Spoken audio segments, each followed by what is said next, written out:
Les amis, bienvenue, j'espère que vous allez tous très bien, très content de vous retrouver pour cette nouvelle vidéo. Et comme tous les week-ends, j'ai l'impression en ce moment pour parler d'un match tellement dingue de Première Ligue, 3 partout entre City et Tottenham, ça se termine 3 partout à l'Etihad entre les hommes de Pep Guardiola et ceux d'Ange Postecoglou.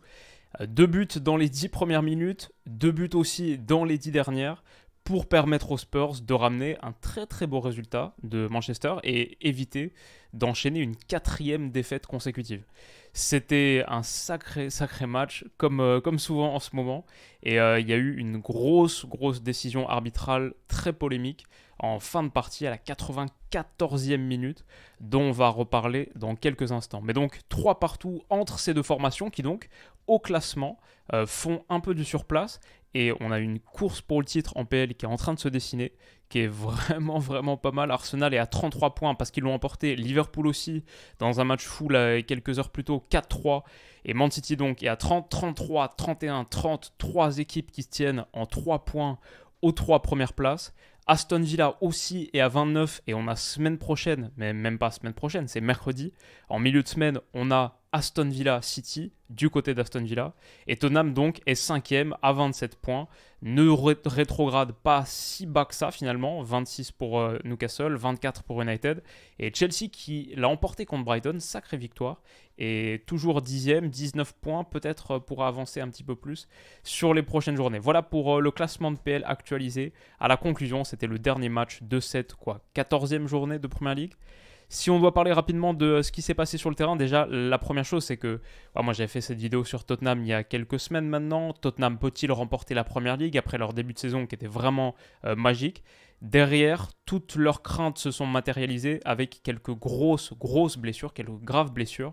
Les pertes de James Maddison notamment, qui était remplacé ici sur ce poste de numéro 10 par Kulusevski, même si Hill, parfois Brian Hill, était aussi à l'intérieur, mais donc pas de Maddison depuis un moment et pour un moment encore, il reviendra qu'en 2024. Pas de Mickey Van de Ven aussi, défenseur central tellement important, on a fait 3 minutes sur lui dans la vidéo, sur à quel point il permet de tenir la ligne haute grâce à sa vitesse, un des défenseurs centraux les plus rapides d'Europe. Bon bah il est plus là, et du coup Tottenham alignait 4 défenseurs latéraux sur sa ligne de... C'est ouf parce qu'en face c'est le City qui la saison dernière parfois alignait 4 défenseurs centraux sur sa ligne de 4, et encore aujourd'hui si on a leur composition là, ils étaient dans leur 3-2-4-1, mais c'était 3 plus 1, Diaz, Gvardiol, Walker, Akanji. Bon, c'est Walker qui peut être considéré comme un défenseur central, mais en gros, le City de Guardiola récemment, c'est beaucoup de défenseurs centraux. Là, c'est 4 latéraux avec Emerson Royal à la place de Romero qui était encore suspendu. Et on avait Lo Celso, par exemple, au milieu de terrain à la place de Pape Matar Sarr qui était aussi absent. Brennan Johnson, Son en pointe. Voilà, vraiment pas le meilleur 11 possible pour Tottenham qui comptait énormément d'absents, comme on le voit ici. On a parlé de Mickey Van de Ven, de James Maddison, de Romero, mais il y a aussi Bentancur qui s'est reblessé malheureusement, Sarr qui n'était pas disponible finalement, Perisic, Manor Solomon, etc. Très compliqué pour des Spurs, alors qu'en face, City, bon, c'est les classiques qu'on connaît depuis un moment, De Bruyne et Kovacic notamment, et puis aussi le petit Matheus Nunes qui est arrivé cet été. Mais sinon, c'était le 3-2-4-1 assez normal, il y avait juste Gvardiol à la place d'Ake par rapport au dernier match. Sinon, on avait encore Doku titularisé, encore Foden, Haaland, Alvarez, Bernardo Silva en soutien. Voilà, grosso modo pour les équipes. Dès le début, ce qui m'intéresse, moi, c'est est-ce qu'on va voir un Tottenham aussi, disons, dogmatique et borné, presque suicidaire que sur les dernières rencontres. Bah ouais, même contre ce City-là, même avec la menace d'Haaland dans la profondeur, la ligne de Tottenham, elle est très haute parce que l'idée, c'est toujours la même avec Postecoglou. Il n'y a pas de plan B, on fait le plan A mieux. Et le plan A de Tottenham, comme vous le savez, c'est la pression hyper intense et c'est la sortie de pression avec une relance courte. Quasiment jamais de jeu long, en tout cas pour battre la première ligne de pression. Et je vais dire qu'initialement, ça a rendu Tottenham très vulnérable sur les 5 premières minutes. Moi, je vois Tottenham assez vulnérable dans son dos et assez vulnérable sur la phase de sortie où ça, ils l'ont été tout le match. Franchement, ils l'ont été tout le match avec des moments où on se dit presque, est-ce qu'ils sont pas un peu trop naïfs? Est-ce qu'ils en font pas un peu trop? Mais même si je comprends l'idée de Postecoglou sur une saison, si tu veux vraiment imprimer du principe, on est là pour bâtir sur le long terme. Bon, bah du coup, je comprends que, ouais, tu vas pas changer ton approche juste parce que c'est City et tu vas pas changer ton approche juste parce que les circonstances sont un petit peu adverses avec notamment toutes ces suspensions et ces blessures.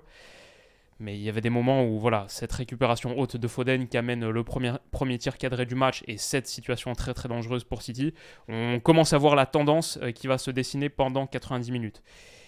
Mais, contre toute attente, c'est pourtant Tottenham qui ouvre le score. Au bout d'un corner, les corners toujours aussi dangereux pour les équipes qui les tirent, ça c'est une des constantes dédicace à une personne qui est sur le podcast Jus du Banc depuis un moment, Christophe Kuchli, sur les corners qui sont des armes pour les équipes qui les concèdent, parce que sur ce corner, transition offensive négociée et initiée par Bryan Gil, qui est un petit peu un geste comme Bernardo Silva contre Liverpool l'autre jour dont on parlait, sur cette zone-là extérieure de la surface, pivote sur lui-même, transmet un ballon intéressant pour Kulusevski. On voit que Son s'est tout de suite projeté dans ce demi-espace-là, en tout cas depuis une position très basse.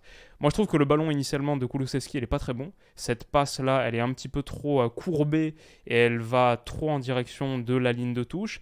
Mais Doku, en joueur de soutien pour verrouiller ou pour se protéger sur la transition que tu concèdes sur un corner, c'est pas une très très bonne option. Il se fait totalement manger par Heung-min Son. Et ouais, c'est pas un défenseur, c'est sans doute le moins bon, celui qui a la moins bonne science défensive des 11 joueurs alignés par City sur ce début de match. Son en profite, il prend l'avantage. Il finit, Ederson est aussi fautif sur l'action. Je pense qu'il doit faire un petit peu mieux là sur sa ligne. Mais contre toute attente donc, Tottenham ouvre le score, 1-0 à l'Etihad, au bout de 6 minutes de jeu.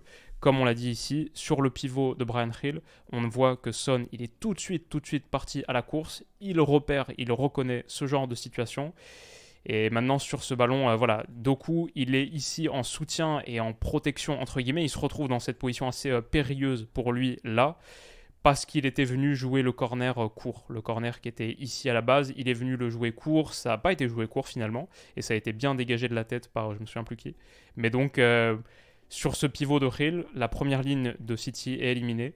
Et il y a un gros danger. Doku n'est pas l'homme de la situation dans ce genre de configuration. Et on ne peut pas vraiment lui en vouloir. C'est pas du tout son jeu. J'aime aussi, si je dois parler d'un truc, c'est la réaction de Pep Guardiola sur ce ballon de Richarlison. On voit que, si vous revoyez l'action sur ce plan, Postecoglou, il est assez agacé parce qu'il pense que c'est pas la bonne solution qui a été choisie par Richarlison. Et aussi peut-être parce que les courses de Brennan Johnson et de Son sont vraiment empilées l'une sur l'autre. Et Guardiola encore assez serein, tranquille, mais dès qu'il voit que Son prend le dessus sur Doku, il se met dans la position classique Guardiola qui subit et qui est très très inquiet. Il est sur les genoux pliés. Ça fait 1-0 pour Tottenham et je me dis que ça m'a rappelé une situation dans un match qu'on analysait la saison dernière. Doku, il a été titularisé ici à la place de Grealish. C'est un peu une des histoires de ce début de saison. Doku versus Grealish sur l'aile gauche pour City, de ce 3-2-4-1. Bon, Doku, il fait un super début de saison. Le dernier match qu'on a analysé, il finit à 11 dribbles réussis sur 14 tentés. Il est hyper utile dans plein de situations, notamment pour percer un bloc bas. Grealish, je me souviens de ce corner, cette contre-attaque sur un corner, ou je crois que c'était sur un corner, joué par Liverpool. Salah qui part dans l'espace et qui va transmettre un ballon pour Diogo Jota, malheureusement qui n'est pas assez bon à la course. Si vous vous souvenez, on avait analysé ça saison dernière, Grealish avait fait un superbe retour défensif dans un match hyper important contre Liverpool que City avait remporté, avec notamment au moins un but de Grealish. Bon, un peu comme aujourd'hui d'ailleurs, parce qu'il est entré en cours de jeu. Mais bref, je me souviens juste de ça parce que je me dis, peut-être Grealish, c'est une meilleure solution que Doku pour ce genre de situation un peu niche, mais qui se produisent quelquefois en foot et qui se produisent ce jour-là à l'Etihad. Au bout de 6 minutes de jeu, Tottenham prend les devants. City revient tout de suite parce que sur ce coup franc, qui est tiré de manière assez classique pour faire baisser la ligne, feinte du premier tireur, Bernardo Silva, le second, Julián Álvarez, donne un très très bon ballon, bien brossé, bien fouetté, avec à bonne hauteur dans la surface de réparation, vers le point de pénalty. Et Son la dévie dans son but. Il marque donc pour et contre Tottenham 2 fois sur les 10 premières minutes du match, pour la deuxième fois seulement de l'histoire de la Première Ligue, si j'ai bien suivi ce que disaient les commentateurs sur Sky. Et donc on a un match qui démarre très très fort, un partout au bout d'une dizaine de minutes de jeu. Je pense que Tottenham, on aime les voir relancer bas, on apprécie ce style particulièrement marqué. Il y a une vraie patte et il y a une vraie envie de jouer et de pratiquer un foot qui est très spécial, de mettre en place ce que veut faire Postecoglou. Il y a des moments où quand même ça donne lieu à des situations très dangereuses. Là, c'est Emerson qui se fait reprendre par Foden, Bernardo Silva est trouvé, il s'entre en retrait pour Erling Haaland, et là voilà, ça doit faire 2-1 au bout de 13 minutes de jeu. En vrai, City a les deux occasions coup sur coup, le but et cette occasion ici, où Erling Haaland, il en rate pas souvent des comme ça, et ça passe de rien à côté.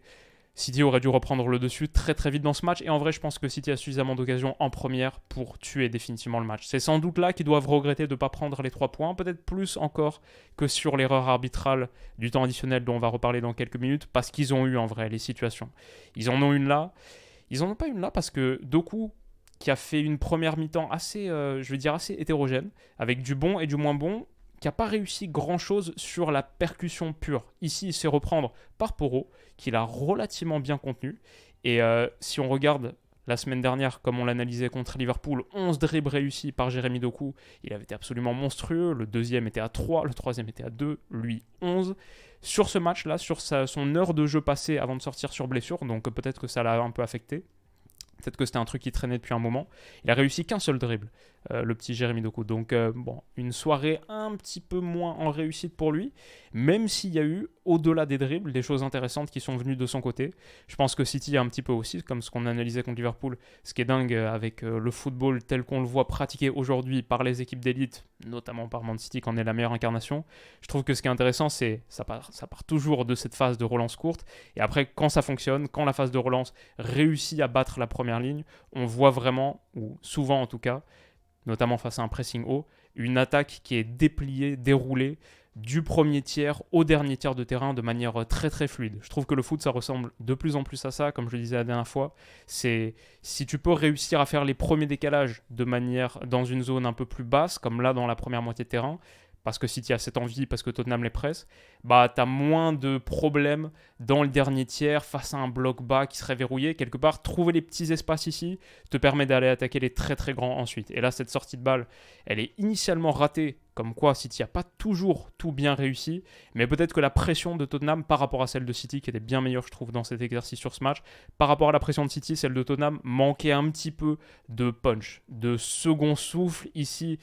Il y a une récupération haute, mais derrière, il n'y a pas vraiment de phase avec ballon qui peut se mettre en place parce que la passe de Bryan Gil, elle est vite recoupée par Phil Foden. Je trouvais que ça manquait un petit peu d'énergie peut-être côté Tottenham, ou énergie ou simplement qualité technique à la récupération. City, par exemple, s'offre une seconde chance là. Et avec cette seconde chance, cette passe de Phil Foden, tu es sorti du petit espace là dans ton premier tiers. Et maintenant, si tu bats, il me semble que c'est Bissouma là, avec cette passe intérieure pour Julian Alvarez, maintenant, il y a un très grand espace à aller attaquer, avec des défenseurs qui sont en train de courir vers leur but, avec une situation qui est du 3 contre 4 là, si on compte Doku, Haaland et Julian Alvarez. Il y a aussi Foden qui se propose et qui va battre son vis-à-vis. Doku est servi sans éliminer Ben Davies parce que la ligne elle a été un petit peu mélangée parce que Pedro Porro le latéral droit il est ici alors que Ben Davies le central gauche se retrouve là. Face à Ben Davies, il n'a pas besoin de l'éliminer, simplement le faire reculer avec sa menace de dribble. Feinte de frappe, puis enfin celle qui va heurter la barre transversale, puis le poteau. City doit marquer ici, je pense, aussi le but du 2-1. Encore une très grosse occasion de le faire. Après celle d'Erling Haaland dont on a parlé tout à l'heure.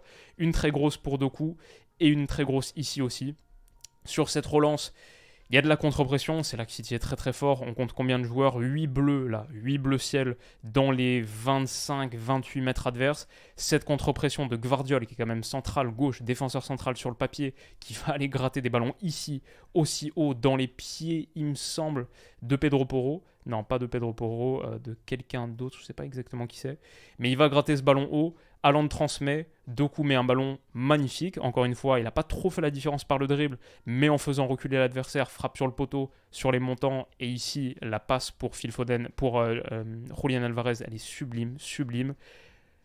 Première passe, une deuxième, Foden finit. C'est un but. Je crois que ça, c'est quelque chose qui n'a pas trop changé depuis 10 ans. Quand tu marques des buts qui ressemblent à des buts que tu peux marquer sur FIFA, c'est que tu joues à un très haut niveau de foot. Et honnêtement, à partir de ce moment-là, il y a eu ça, il y a eu les occasions ratées, ce magnifique service en pivot d'Alvarez. Foden, je trouve que l'ouverture là pour la prendre, contrôle orienté dans une zone où il n'y a pas beaucoup d'espace et pour aller finir en regardant en plus la position du gardien, cet enchaînement là, il est aussi magnifique. Ça fait 2-1, mais il y a eu l'occasion d'Erling Haaland, il y a là Alvarez qui frappe le poteau à la 35e minute de jeu et il y a cette grosse récupération très haute sur une énorme erreur de Bissouma qui va en commettre une autre sur un but en seconde période. Récupération très haute ici. Et encore une très grosse occasion qui est gâchée par Erling Haaland. Si City rentre à la mi-temps, rentre au vestiaire à 4-1, ce serait assez logique. Donc voilà, Tottenham a quand même des moments où ça passe, où sa phase de relance aboutit, fonctionne. Il y a des moments où ce jeu en triangle là, comme un truc dont on parle beaucoup pour le Tottenham de Postecoglou, cette combinaison de petits triangles, elle aboutit et elle donne quelque chose d'hyper intéressant. Son, première fois sur 2 qui va utiliser sa surface extérieure du pied pour mettre un ballon assez intéressant pour Bryan Gil. Mais le truc, c'est qu'on a vu tout à l'heure la pression de City battue, la pression de Tottenham battue par City et Doku qui met en très grand péril Ben Davies. Ça, c'est dangereux. Bryan Gil sur Kyle Walker, c'est moins dangereux. Walker, je pense que c'est ça aussi qui est fort avec City, c'est qu'ils ont ce collectif robotisé, automatisé, tellement performant, le rouleau compresseur, mais en plus ils ont des individualités qui ajoutent des choses qu'un collectif peut pas donner. Doku, c'est 11 dribbles par match la dernière fois. Erling Haaland, sa qualité de finition, même si pas ce soir. Et Kyle Walker, sa protection de la profondeur, parce que c'est un des meilleurs défenseurs droits de l'histoire de la Première Ligue. Et là, il mange totalement Bryan Gil. Récupération tranquille pour une équipe qui pourtant se retrouvait dans une situation assez périlleuse ici. Bon, Bryan Gil, il est sorti à la mi-temps aussi, parce que peut-être c'est pas top niveau calibre élite Première Ligue. Mais voilà, encore une fois, sur cette, je pense que c'est une phase de relance qui est bien négociée par Tottenham. Sur ce ballon de Kulusevski, là, dans l'espace, pour Bryan Gil, encore une fois, Gil contre Kyle Walker. Déjà que Kyle Walker, il est capable parfois de museler dès Kylian Mbappé contre Gil. C'est assez simple pour lui, et c'est une des armes supplémentaires qu'a City, qui rentre donc au vestiaire à la mi-temps à 2-1. Je suis très loin de me dire, là, à ce moment du match, que Tottenham va remporter la seconde et qu'on va finir à 3 partout. 2-1 donc pour les Sky Blues, entrée de Højbjerg à la place de Gil. Tottenham met un petit peu plus de densité au milieu de terrain et c'est Lo Celso qui grimpe d'un cran. Je suis d'autant plus loin de me dire que Tottenham va revenir dans ce match que à la c'est 45e et 11 secondes, cette passe de Vicario est coupée par Bernardo Silva. Ça fait 10 secondes que la seconde période a repris. Et il y a encore une fois une très grosse occasion sur cette frappe extérieure de Bernardo Silva qui est sortie. Il faut un très bel arrêt de Vicario qui se rattrape de sa boulette. Ouais, c'est le visage sur la tête de Guglielmo Vicario dit pas mal de choses. Dur d'imaginer que Tottenham va réussir à aller prendre un point dans ce match. Après, il y a un vrai passage à vide. Ça coïncide aussi avec la sortie de Jeremy Doku. Je ne sais pas à quel point les deux choses sont liées. Mais il y a un vrai passage à vide de City entre la 50e et la 70e à peu près, où l'intensité faiblit, où on a une équipe qui est un petit peu moins tranchante sur ces moments d'attaque rapide. En tout cas, entrée de Grealish, et Tottenham commence à mettre un petit peu plus de contrôle et commence à ressembler de plus en plus à quelque chose d'intéressant dans ce match. Cette seconde mi-temps, ces 20 minutes là, elles sont pas inintéressantes de Tottenham, alors que City commence à perdre des ballons, et notamment celui-ci, à la 69e minute. Sur cette relance-là, Foden essaie de mettre en une touche c'est Julian Alvarez qui essaie de mettre en une touche pour Erling Haaland. C'est coupé de la tête par Ben Davies, qui superbe tête. C'est pré-passe décisive, ou non, passe décisive tout court en vrai, parce que sa tête plongeante de 25 mètres, elle va trouver quand même avec un petit peu de réussite, je pense, Giovanni Lo Celso à 25 mètres ici. Bon, là, c'est aussi la pression de Tottenham qui paye. Peut-être que quand tu es aussi haut sur le terrain, quand il y a ce genre de récupération, tout de suite, on voit 5 joueurs gris, 5 joueurs de Tottenham dans les 35 derniers mètres adverses. Donc, ça te permet d'avoir ce genre de situation à exploiter. Mais après, la qualité de pied de Giovanni Lo Celso fait le reste, bat le tacle de Ruben Dias, de partout, poteau rentrant, Ederson l'effleure, mais ne peut pas empêcher le ballon de rentrer. Ça fait de partout. Et un vrai coup de froid à l'Etihad. Tottenham, donc, aura marqué le premier but et sera revenu 2 fois dans ce match. City n'aura jamais réussi à prendre les 2 buts d'écart qui sans doute auraient tué le suspense dans la partie. Alors Bissouma fait quand même une très grosse erreur là à la 81e minute de jeu en essayant de se sortir de la pression. Voilà, c'est Tottenham ne faiblit jamais dans son intention de sortir avec du jeu court et quelque chose de construit de son premier tiers. Mais là, Rodri, très très bonne intervention. Il glisse à Erling Haaland. Son centre en retrait. Erling Haaland aura été un petit peu en manque de réussite à la finition. Pas hyper juste dans le dernier tiers. Mais là, cette passe en retrait pour Jack Grealish, c'est le geste juste. Et Grealish ne va pas se faire prier, il va finir, ça fait 3-2, 81e minute, la célébration, et on pense que voilà, c'est le moment que City a pris pour revenir à une longueur d'Arsenal, pour prendre un point d'avance par rapport à Liverpool. Jamie Carragher est un peu dégoûté dans le studio de Sky Sports, et notre ami Ange Postecoglou aussi, parce que là c'est vraiment le but encaissé le plus évitable sans doute, et celui qui fait le plus naïf. Quand tu as la chance d'être à 2 partout à l'Etihad, à la 81e minute de jeu, et en vrai que tu donnes quasiment un but comme ça par une relance vraiment catastrophique de Bissouma, ouais, c'est... Peut-être qu'on commence à effleurer les limites de son approche, mais peut-être pas, parce que c'est aussi avec beaucoup de courage que l'entrant Skip réussit à trouver une passe très très intéressante en battant la première ligne de pression ici, Rico Lewis, et une passe très très intéressante sur le côté pour... alors non, il transmet à Hugh d'abord, et c'est Son d'un petit extérieur du pied, un deuxième, comme sur l'action qu'on décrivait tout à l'heure, qui va transmettre côté gauche, centre, qui trouve la tête de Kulusevski, barre rentrante, Ake couvre mal le centre au second poteau, le centre qui est donné ici, pied gauche, et ouais, je pense que c'est pas normal que Kulusevski prenne aussi facilement le dessus sur Nathan Ake à la 90e minute, dans les derniers instants du temps réglementaire. Tottenham égalise, célébration de Dejan Kulusevski et d'Ange Postecoglou, c'est un peu fou. Et enfin, le dernier gros moment du match, c'est celui-ci, 94e minute de jeu, 93-30. Erling Haaland qui est servi par une très très belle passe de Rodri, mais en retrait, disons un contrôle dos au jeu. Il est taclé, il y a clairement faute, mais l'arbitre a la bonne idée de laisser l'avantage. Encore ici, on le voit en train de laisser l'avantage, et Erling Haaland, qui aurait pu avoir un doublé de passes décisives pour Jack Grealish, donne un excellent ballon dans la profondeur, dans le dos de cette ligne très très haute de Tottenham, qui encore une fois change pas d'approche à 1 minute 30 de la fin, à 3 partout dans le temps additionnel à l'Etihad, mais très très bon ballon dans le dos de cette ligne pour Jack Grealish, et c'est incompréhensible, alors que l'arbitre a laissé l'avantage, il va siffler ici. Franchement, je crois pas à la corruption en première ligue, mais si c'était dans un championnat mineur, tu dis, il siffle exactement au moment où on voit que Jack Grealish part dans la profondeur et qui a une grosse occasion. Donc c'est assez spécial. Il avait pourtant décidé de laisser l'avantage, il avait considéré qu'il y avait faute, mais là il porte son sifflet à sa bouche. Grealish part au but, et personne ne s'arrête de jouer ici. Juste quelques secondes plus tard, voilà, là ce sera fini, mais honnêtement Grealish avait suffisamment d'avance sur Ben Davies pour sans doute aller finir en 1 contre 1 face à Vicario. Il est foudrage, comme tous les joueurs de City qui entourent l'arbitre en protestation. C'est un moment assez difficile, embêtant pour un arbitre qui franchement a plutôt géré son heure et demie de jeu jusqu'alors. Et ça c'est aussi un symbole, un signe d'à quel point le métier d'arbitre est aussi compliqué, il faut le dire. Tu fais 93 minutes quasiment parfaites. En tout cas, j'ai pas souvenir de grosses erreurs. Peut-être qu'il y en a eu, mais ça m'a pas trop marqué. Mais ouais, mais on va il y a des chances que sur les plateaux d'après-match et que sur les prochains jours, on parle beaucoup de cette action-là. Et tu peux pas te permettre un bref moment de déconcentration. Sur cette passe d'Erling Haaland, on le voit, la passe est partie, l'arbitre est en train de donner l'avantage, et il siffle là, alors que Grealish va partir au but. Dommage pour lui, dommage pour Manchester City, qui aurait sans doute eu l'occasion supplémentaire pour faire passer ce match à 4-3. Il s'explique avec Kyle Walker, l'arbitre, le capitaine de City, mais le mal est fait. Et le match donc prend fin, 3 partout, score... pas nul et vierge, mais match nul entre les hommes de Postecoglou et Guardiola. Ça finit 3-3 et c'était un sacré match de Premier League, encore une fois pour boucler le week-end. Au classement, donc, comme on l'a dit, City est à 30 points, Tottenham 27. Cette bataille pour le titre là, Arsenal 33, Liverpool 31, City 30, elle est assez folle. Aston Villa est aussi à 29, même si on les considère un petit peu moins.